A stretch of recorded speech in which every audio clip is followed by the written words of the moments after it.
19 ғасырның ақырына қағылғанда ол вақыттағы күнкөріш шақты зор өзгерішлер кешірілген.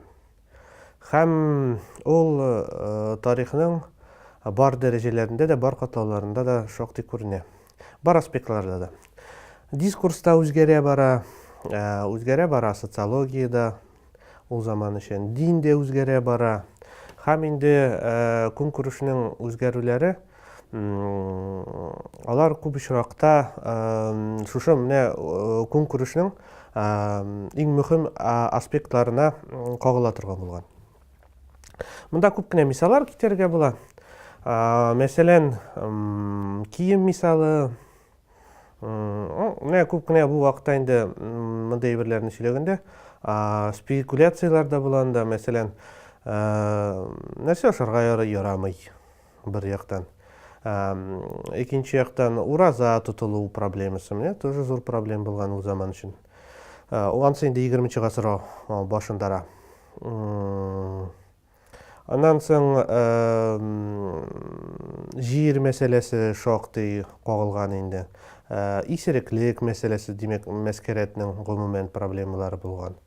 Аның өстен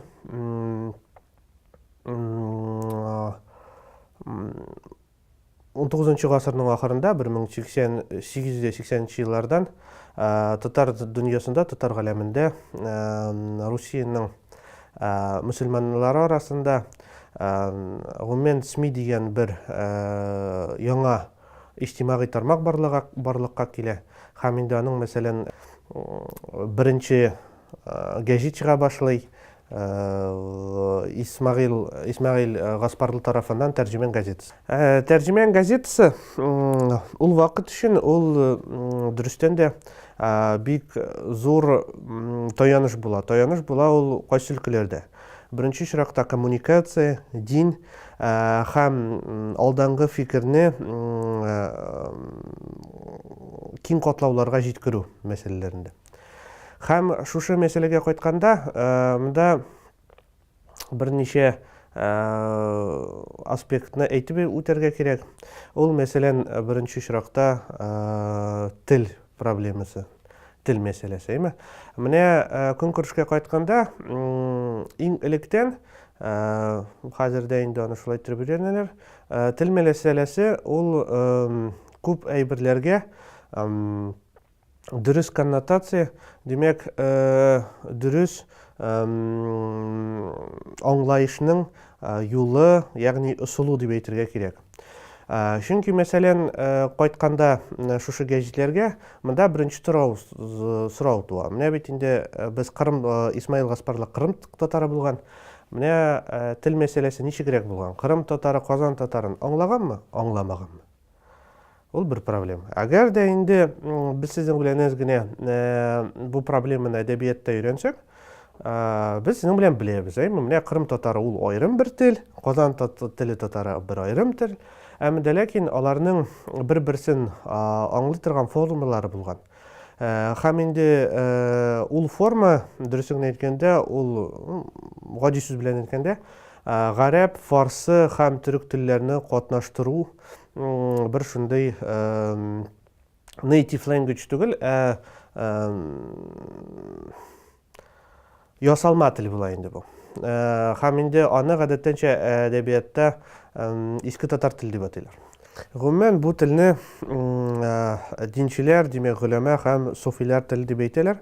Чөнки күп очракта шушы ике категория дип әйтергә кирәк инде бу телне кулланган. Матур әдәбият булмаганга ул вакытта күп кенә әсәрләр, алар языла торган булганнар инде.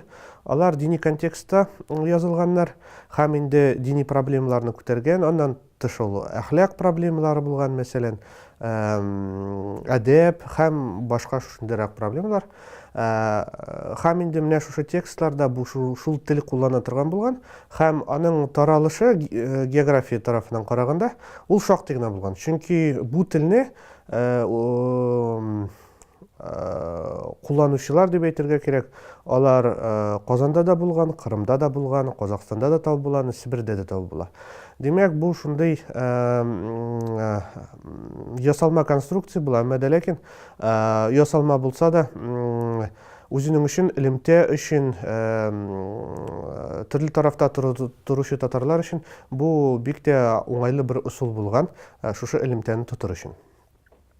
Әмма дә ләкин тәрҗемән газетасы 2нче юл белән китә һәм алар әз генә бу телне үзгәртеп, аның нигезенә төрки телләрен ясалар. Димәк, аларның ниятләре баштан була әз генә дөньяви итәргә татар телен. Димәк, татар телен түгел, менә гомумән Россиянең төрки телләрен дип әйтергә була. Әмма дә ләкин бу да бик дөрес булмый, чөнки ул заман дөньяви дигән әйбер татар мөхитендә, татарларның көнкүрешендә, татарларның иҗтимагый проблемаларында, гомумән социумда ул булмаган дип әйтергә була. Чөнки менә мәсәлән, монда инде социологиягә кирип китсәк, дөньяви белем алган, димәк, университетларда укыган кешеләр, студентлар дип әйтергә, алар бик аз була. Социологияктан караганда, аларның өлеше ул урысча әйткәндә статистическая погрешность. Димәк, статистик хатага гына керә торган булган. Һәм инде Исмәгыйль Гаспарлының шушы менә беренче омтылышы дип әйтергә кирәк, ул күбрәк Кырым татарларына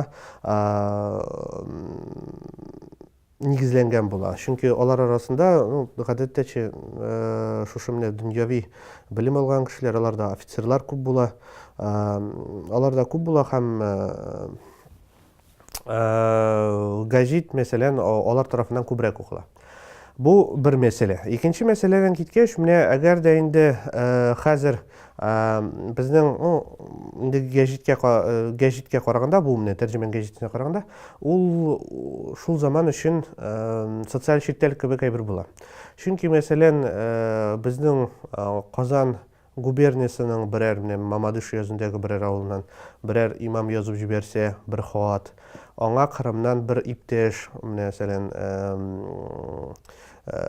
җавап бирсә, ягъни берәр комментарий бирсә, димәк, инде без географиктан караганда әллә нинди тарафта, әллә нинди якларда бик ерак җирләрдә булган кешеләрне тоташтыра алабыз, һәм дә инде шушындый менә үзенә карата социаль читтәл барлыкка килә. Тел үз билгеләнүнең бер аспекты була.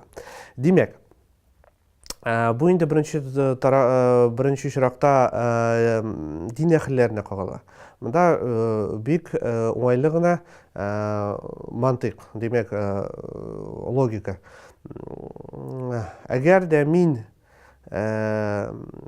шушы матур телне дип әйтик инде, куштырнаклар эчендә, югары телне кулланам икән, димәк, мин үземне башка гавам халыкта, ул вакытта инде гавам халык дигәннәр, өстенрәк итеп хис итәм. Чөнки минем телем аларныкына караганда остарак. Чөнки минем телем аларның теленә караганда матуррак. Чөнки, мәсәлән, мин анда зәүҗәте тәхсис дигәндәй шушындыйрак сүзләр куллана алам һәм аның мәгънәсен аңлыйм. Менә димәк, шушы позициядән караганда дин әһелләре, шушы менә гөләмә,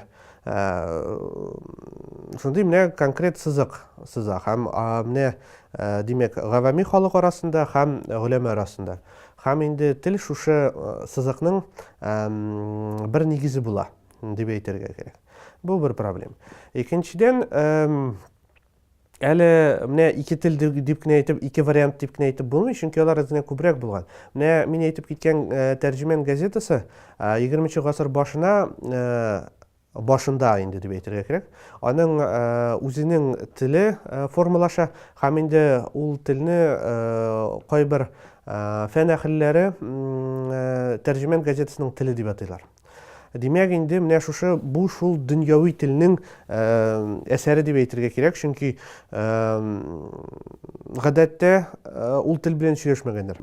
Гөләмә мәсәлән үз телен ул аны шактый кулланган. Ул язма тел генә булмаган, алар анда сөйләшкәннәр.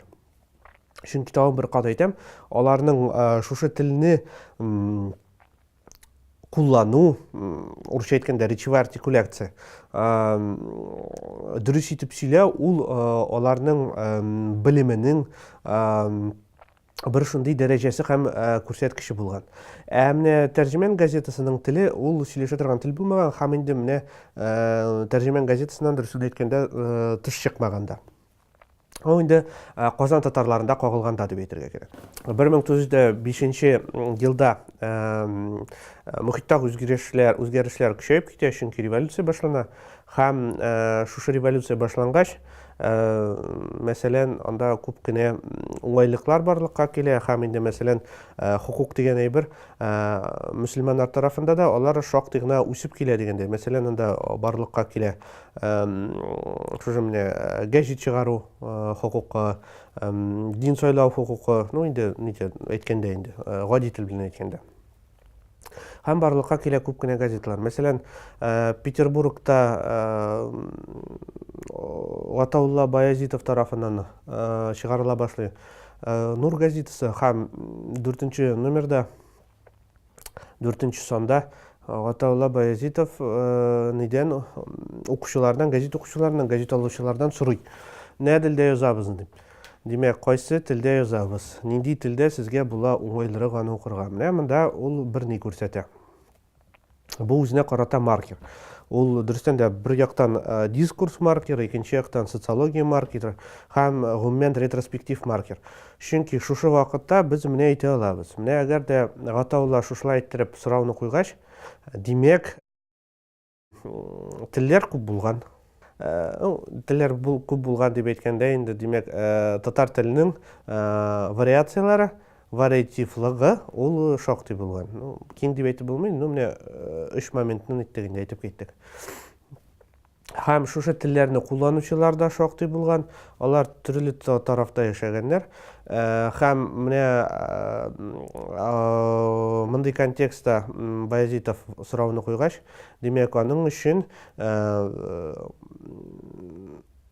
менә шушы мәсьәләдә укучыларның фикере ул алдынрак булган. Чөнки аның өчен инде бу маркетинговый ход, татарча, урысча әйткәндә.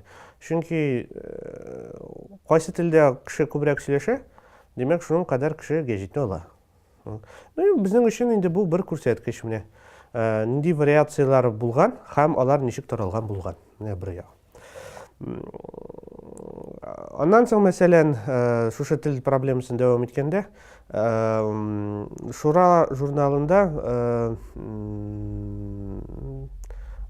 Шура журналы Оренбургта чыккан, Риза Фахрдин тарафыннан, анда шушы проблеманы күтәрәләр һәм анда инде әз генә икенче төрле итәләр аны. Анда тәрҗемән газетасы кебек бер уртак тел тапмакчы булалар һәм шушы телне эзләү өчен дип әйтергә кирәк. Алар бер метод табалар, телне чистарту. Демәк, башка телләрдән килгән сүзләрне алып атабыз да чиста татар телен табабыз. Һәм шушы чиста татар теле белән инде даими рәвештә куллана башлыйбыз. Әмма ләкин ул алай гына усат булмый, чөнки менә шушы чистарту дип әйтик инде процессы, ул тел ярышы дип исем ала, һәм инде айрым, аннан соң Риза Фахридин аны айрым китап итеп чыгара. Һәм инде бу ярышта беренчедән Мәҗит Гафури җиңә. Икенчедән алар бер нәтиҗәгә киләләр.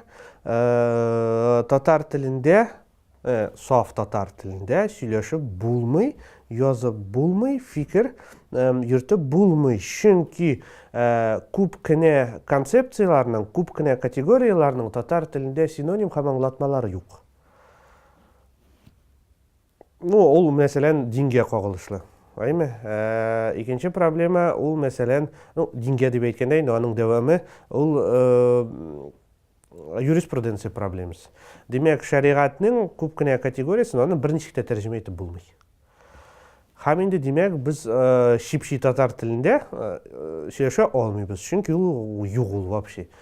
Ислам динін кабул иткәнчтән соң, демек инде біз ул телне югалттык дигән сүз дип әйтергә була инде.